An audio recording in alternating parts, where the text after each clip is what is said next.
Hey guys, welcome to another episode of the Bento Show.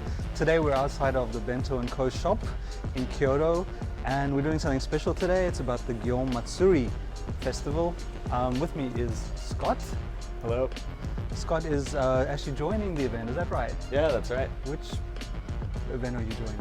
So the main procession of the festival is the Yamaboko, and it happens right here in what's kind of like the downtown area of Kyoto.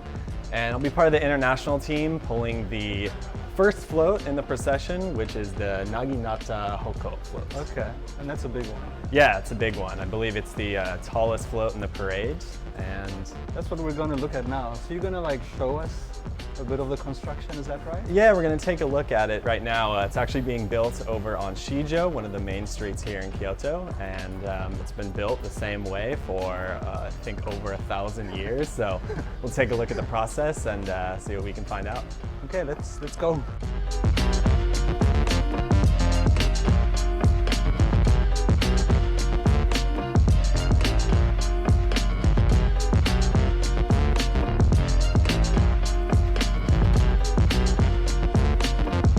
Okay, so here we are at the float. Sorry, float's a terrible word. What is it exactly? Yeah, so this is the Naginata Hoko float. It's the tallest float in the main procession, and the float stands at about 25 meters tall once it's completed, and it weighs about 7 tons. Okay, so you're going to be carrying this with how many people? Yeah, I believe there's about 40 or 50 people pulling the front of this float, and it's got 4 massive wheels, 2 on each side, and the wheels are pretty tall. They're about as tall as I am. Okay, and you kind of drag. Yeah, and the float's going to be dragged all the way down this street here, Gion, and it's going to be brought around the downtown area of Kyoto. Now we will be having a separate episode of you in the parade, but you also mentioned, I think, that they don't use nails.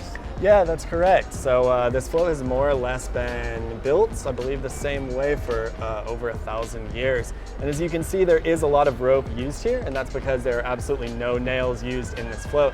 And the reason for that is because the float is so tall, it's going to be moving a lot, flexing back and forth, and nails might allow the wood to split and break. And to preserve the float year after year, as I said, only ropes are used. So yeah, Scott was just mentioning to me some very interesting information about the guys actually heading up the building here. Yeah, so actually if we look over here to the right, you can see the main float builder, and his name is Mr. Takashi Hirose. And he's been in charge of building the float for, I believe, almost 50 years now. And he's typically a house builder here in Kyoto, but for 1 month out of the year during the Gion Festival, he completely halts his work and all he does is focus on the building of this float.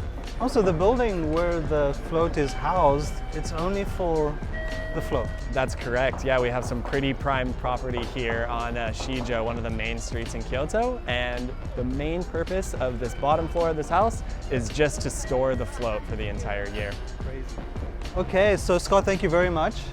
We will see Scott on Tuesday when he's actually in the parade, and we'll hopefully get some behind the scenes footage of Scott preparing. Yeah, that's right. I'm looking forward to it, and I'm really looking forward to see what these floats look like once they're finished. So it's pretty hot out here. Let's go get some lunch.